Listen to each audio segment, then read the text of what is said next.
Welcome to Canadian Innovators, the show that celebrates innovation, entrepreneurs, and the Canadian spirit. I'm Jocelyn Bamford, and every week we introduce a new entrepreneur or expert on the economy to tell their stories and unpack the challenges of keeping jobs in Canada, as well as discuss potential solutions for job growth and prosperity. The political climate on both sides of the border has been an absolute whirlwind since the November U.S. federal election. From the landslide victory of Donald Trump to the threat of a 25% tariff on goods coming from both sides of the U.S. border if Canada and Mexico don't stem the tide of illegal immigrants and fentanyl entering the U.S. In Canada, we have seen the resignation of Chrystia Freeland and the federal Liberals continue slide in the polls. It has been like drinking from a political fire hose.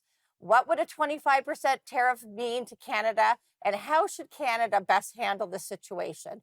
Joining us to discuss today are two friends of the program, Dr. Jack Mintz and Catherine Swift. Welcome to the program, folks. Happy to join you. Jocelyn. We have a lot to unpack today, so let's get right to it. Shortly after his election, Donald Trump threatened to impose a 25% tariff on Canadian goods entering the marketplace if his demands are not met. Let's start with you, Dr. Mintz. What would this mean to the Canadian economy? Well, I think tariffs are always a very negative thing for a country like Canada. We're big exporters in the sense that exports are almost a third of our GDP, and it's a very significant problem when we're going to be actually facing a tariff from the United States, where U.S. is our biggest customer, and so that will have a huge impact on our exports. That could, of course, put the economy in a recession as a result. Yeah, very concerning. Catherine, let's bring you into this. You represent primarily small to medium-sized manufacturers. What would this mean to your members?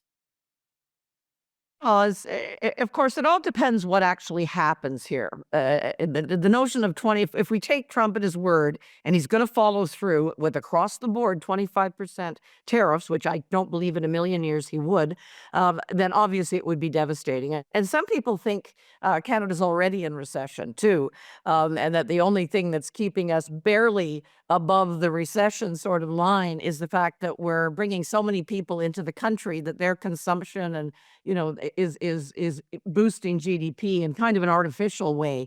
But there's no doubt this would definitely be very, very bad for small, medium-sized firms. But I think, though, even though I would take this seriously, and I think when I first heard a number of politicians and even some business association heads say, "Oh, he's not serious," I thought, "Ooh, that's not a good stance to have here." I think we take him seriously, expect the worst, plan for the worst, but obviously then anything better than that will be a lot easier to handle. And I think we've spoken to some of our manufacturing members. Some of them would have said, we could eat it for a while to keep our customers, for example. But of course, that can't go on forever because it would bankrupt businesses. So I think here we really have to look to our governments to do the right thing, which many of them are and many of them aren't, and make sure that the worst possible scenario does not happen here. And this also would be a breach of the U.S. And Canada and Mexico trade agreement.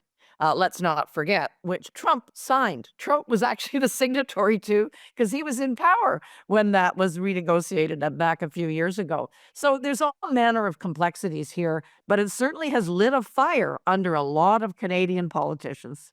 Yeah, absolutely. And we have seen a lot of business owners kind of trying to ignore it. But Dr. Mintz, we just got about 30 seconds. What industries would be most hit if this 25% tariff came into play? And we just got about 30 Certainly seconds. certainly the manufacturing sector, because it's a very heavily exporting sector relative to other parts of the economy. The auto sector, it would be very interesting to see what would happen there because we're so integrated with the U.S. auto sector. So it would have a big impact on autos.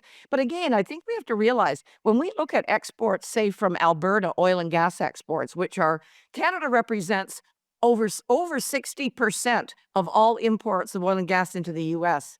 The U.S. can't do without that. So I'm going to hold you there. We're going to take a quick break. You're watching Canadian Innovators on the News Forum Network. Don't go away.